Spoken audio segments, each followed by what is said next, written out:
सिकंदर साहब।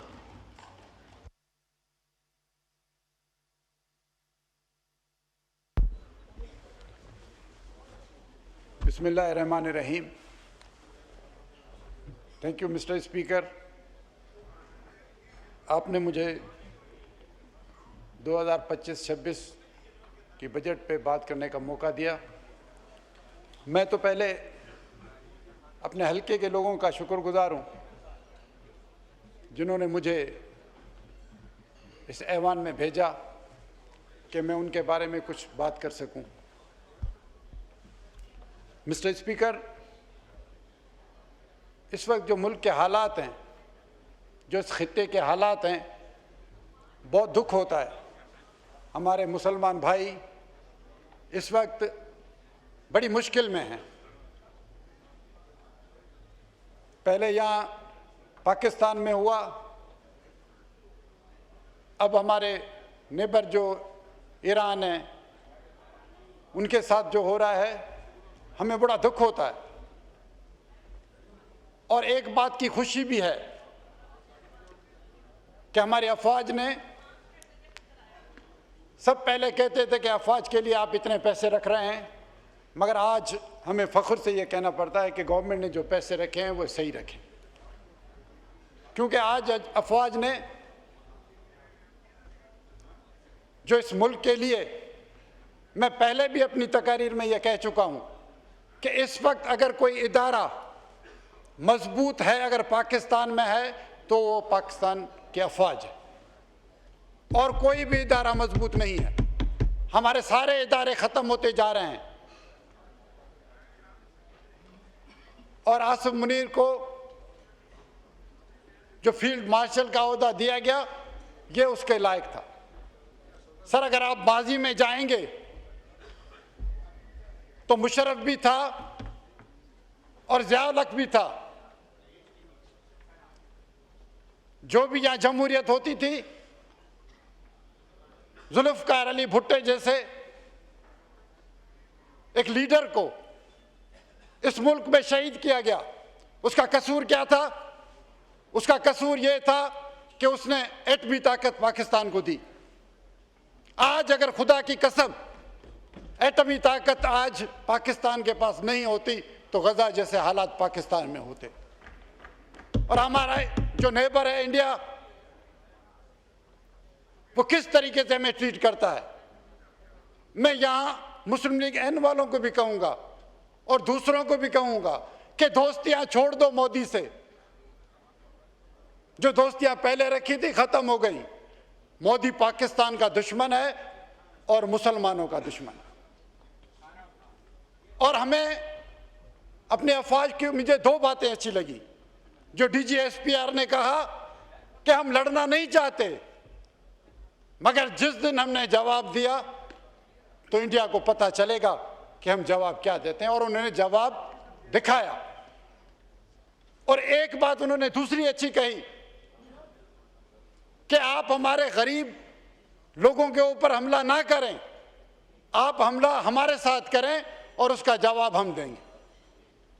सर, इस बात पे मैं उनको खराज तहसीन पेश करता हूं।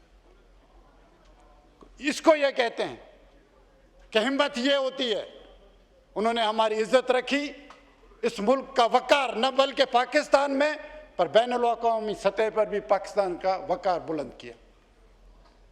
आज हम फख्र से कहते हैं कि हमारी आर्मी मजबूत है। और आज मुझे दुख इस बात का होता है कि बाहर के दुश्मन को तो हम मुंह दे लेते हैं, मगर हमारे जो अपने लोग घर के दुश्मन हैं उनको मुंह कौन दे। मैं अपने सिंध की बात करता हूं। जिस हल्के में मैं रहता हूं वह GA सिंध है। मेरे वालिद ने GM सैयद को हराया था, एक कौम परस्त रहनुमा को हराया था। वो सिंधु देश बनाना चाहते हैं, और दूसरा वो सिंधु देश बनाने की बातें करते हैं। अरे क्या मिलेगा आपको सिंधु देश से? इन लोगों को सपोर्ट की जाती है। मुशर्रफ के टाइम पे भी सपोर्ट मिली। एक दूसरा लीडर है, मैं खुल के बात कर रहा हूं, ये पाकिस्तान का जब इज्जत की बात आती है तो हमें किसी का सामना नहीं करना चाहिए। मैं दूसरे की बात करता हूं जो आज एक लीडर है जो लंदन में बैठा हुआ है, वो कहता है कि कराची को अलग किया जाए। उसके घर से जिनापुर के नक्शे निकले हैं। और आज कुछ दोस्त ऐसे हैं वो कहते हैं कि कैपिटल हो कराची को। उनकी सोच बदली नहीं है, सोच नहीं बदली। पाकिस्तान को डिस्टेबलाइज कौन करता है? अपने मुल्क में ये दुश्मन करते हैं जिनके घर से जिनापुर के नक्शे निकले। और पाकिस्तान, हमें पाकिस्तान में रहना है। आज वो लंदन भाग गए। अरे मैं शुक्र करता हूं, मैं एमक्यू वाले भाइयों को बोलता हूं, शुक्र करो कि तुम्हें पाकिस्तान की अफवाज ने बचा लिया, वरना खुदा की कसम आज सब टेररिस्ट में होते। कराची के हालात किसने खराब किए? और आज ये कहा जा रहा है कि कैपिटल बनाया जाए। मैं कहता हूं बराबरी के हिस्सा मांगते हैं हम। सिंध पे कोई सौदेबाजी नहीं होगी। हम पाकिस्तानी हैं, चारों सूबों को बराबर की हैसियत से देखा जाए। अगर कराची को कैपिटल किया जाएगा तो मैं याद रखो फिर लाहौर को भी होना पड़ेगा, फिर पेशावर को भी होना पड़ेगा, फिर कोयटा को भी होना पड़ेगा। ये चीज हम कबूल नहीं करेंगे। जहां भी सिंध की बात आएगी, हम पाकिस्तानी हैं। हमने पाकिस्तान के लिए उन लोगों को हराया है जो पाकिस्तान के दुश्मन हैं। हमने उनका मुकाबला किया है। मैं सलाम पेश करता हूं पाकिस्तान पीपल्स पार्टी को और बेनजीर भुट्टो को, जिसने पंजाब में आके शहादत देकर सिंध का नाम ऊंचा किया। मैं जुल्फकार अली भुट्टो को भी सलाम पेश करता हूं कि जिसने पाकिस्तान की खातिर एटमी तवानाई को सपोर्ट नहीं की और उसको आगे बढ़ाया, मगर उसने तख्ते सूली पे खुद को चढ़ा दिया, मगर पाकिस्तान की इज्जत रखी। आज पाकिस्तानी एटमी ताकत है, तो ये क्रेडिट भी जुल्फकार अली भुट्टो और पीपल्स पार्टी को जाता है। सर, हमें इस मुल्क में रहना है और हमें उसकी हिफाजत भी करनी है। हमें पहले अपने दुश्मनों को देखना है, बाद में दूसरों को देखना है। दूसरी बात, एक हमारे इलाके में, मैं आता हूं अब अपने हलके की तरफ, आरबीडीओ एक मंसूबा बनाया गया है। मुझे बड़ा दुख होता है कि 270 किलोमीटर का ये एक मंसूबा है जो 7 से शुरू होता है, ठट्टा तक जाता है। 60 अरब से वो शुरू किया गया। किसने? जनरल मुशर्रफ ने उसको शुरू किया। हालांकि बेनजीर उस मंसूबे को करना चाहती थी, बोले नहीं, बेनजीर ने तो ज्यादा खर्च कर रहे हैं। आज वो 62 अरब वाला 400 अरब तक पहुंच गया है। हालत ये है कि हम डूब रहे हैं।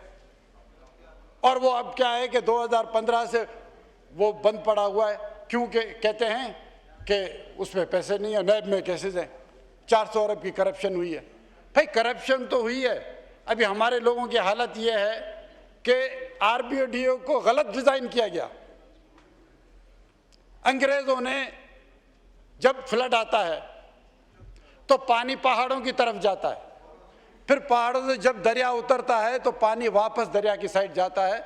उसको रेलवे को भी अंग्रेजों ने बनाया और रोड को भी उन्होंने, रोड वालों ने भी उसको अपना इंजीनियरों ने उसी टाइम की जगह दी। 4, 5, 20 नाले दिए। आरबीडीओ ने 2 नाले दिए। अब वो पानी आके भरता है, जो कच्चे में लोग रहते हैं वो डूबना शुरू हो गए। कभी नहीं डूबे।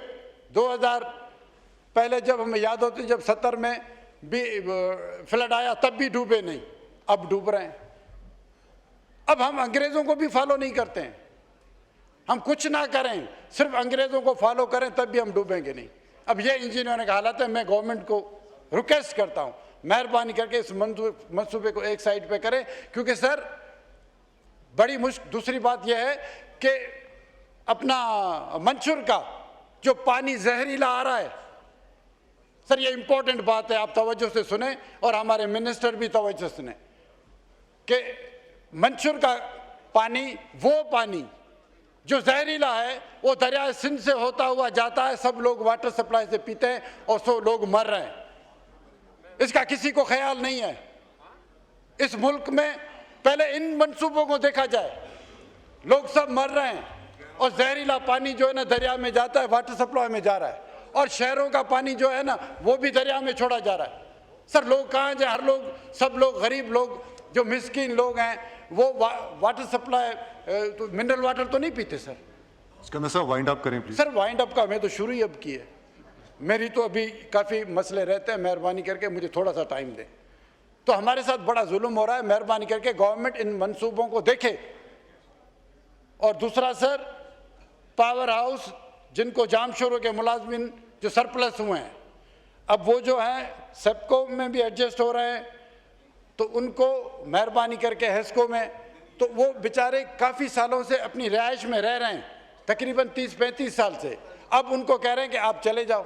अब वो कह रहे हैं कि भाई हमें जगहें दो, आप भले हमें कहीं पे भी एडजस्ट करो, मगर हमारे बच्चों को यहाँ से शिफ्ट ना करो, क्योंकि स्कूल वो वहाँ पढ़ते हैं, वो बैठे रहते हैं। तो मेरी रिक्वेस्ट है गवर्नमेंट से कि मेहरबानी करके उनको वहीं रहने दिया जाए, उनके घरों से उनको नहीं निकाला जाए। सर PTCL हमारे पास एक टेलीग्राफ के हैसियत से वहाँ पे कोठरी में, मेरे हलके में बहुत बड़ी जगह है उनके पास, वहाँ भी वो बिल्कुल टेली कम्युनिकेशन ख़त्म हो चुका है। अब लोग वहाँ पे रिहायशी पजीर है। मैं गवर्नमेंट को सजेशन देता हूँ कि आप मेहरबानी करके उन लोगों को किराए पे दे दें या उन लोगों को अलाट करके दे दें। बाकी जो ज़मीन बची हुई है उसको जो ऑक्शन करें, गवर्नमेंट को फ़ायदा हो, वरना वो सारी कब्ज़ा हो जाएंगी। सर वही प्रॉब्लम रेलवे के साथ भी है। रेलवे की भी काफ़ी ज़मीन वहाँ पे है कोठरी में, वहाँ पहले प्लेटफॉर्म होता था और वहाँ पे ट्रेन रुकती थी, अब वो हैदराबाद में रुकती है। अब अरबों की ज़मीनें वहाँ पड़ी हुई हैं और जो है गवर्नमेंट उसको ऑक्शन करे या लोगों के जो क्वार्टर हैं उनको किराए पे दे दे। तो जो गरीब बैठे हैं 50 साल से, सर 85 से मैं भी इलेक्शन में जीतते आ रहा हूँ, ये लोग यहीं पे बैठे हुए हैं, गवर्नमेंट कोई फैसला नहीं कर रही और ज़मीनों पे कब्जे हो रहे हैं। फिर पुलिस आ जाती है कि इनको उठाओ, फिर ये प्रॉब्लम हमारे लिए होते हैं। कि गवर्नमेंट को बेहतर है कि मैं उनको सजेस्ट करता हूँ कि उनको या तो लीज़ करके दे दें और जो ज़मीन खाली पड़ी है उनको ऑक्शन करें। सर मैं 7 का प्रोजेक्ट है जो कि Sindh government between federal government के साथ किया गया, और 7 में मुर्शिद लाल की नगरी है, ये मेरा हलका है, उस रोड कंप्लीट नहीं हो रहा है। सिंध गवर्नमेंट ने तो अपने पैसे दे दिए, 7 अरब थे जितने भी थे उन्होंने दे दिए, फेडरल से अभी कुछ पैसे रखे नहीं गए। अब वहाँ एक्सीडेंट होते हैं, पंजाब से भी ज़ायरीन आते हैं, फ्रंटियर से भी आते हैं, हर सूबे से आते हैं, 100 लोग मरते हैं सर हर साल मेले पे। ये भी बड़ा जुल्म है। मेहरबानी करके 24 किलोमीटर का फ़र्क है, उसको जल्दी ख़त्म कर दें तो ये मेहरबानी होगी गवर्नमेंट की। थैंक यू सिकंदर साहब। सर ये तो अभी तो सर बहुत शुक्रिया जी, थैंक यू। बहुत लंबी लिस्ट है मेरे पास, थैंक यू। चले वाइंड अप कर लें प्लीज़, आखिरी मिनट है आपके पास। सर सोलर पैनल की बात भी मैं ज़रूर करूँगा, क्योंकि मेरे इलाके में एक एरड इलाका आता है। आपको पता है वापडा ने क्या हशर किए हुए हैं इस मुल्क के साथ। वापडा तो एक सफ़ेद, जुल्फ़कार अली भुट्टो कहते थे कि वापडा एक सफ़ेद हाथी है, वापडा किसी के कंट्रोल में नहीं।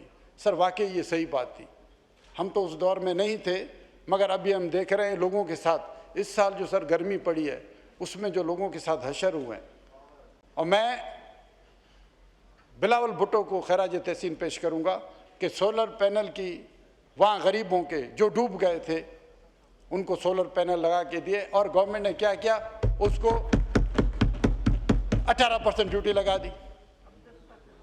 सर हमारे गरीब लोग जो है ना वो सोलर लेते हैं लीज पे, वो लेते हैं सालों साल, जब फसल से पैसे आते हैं फिर देते हैं, उनके लिए तो जुल्म हो गया।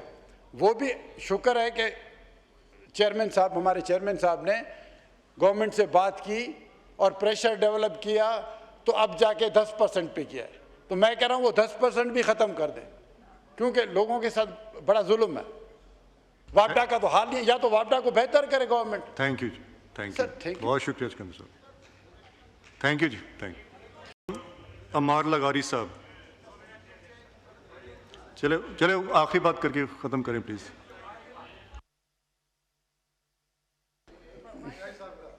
किसका शेर सुने?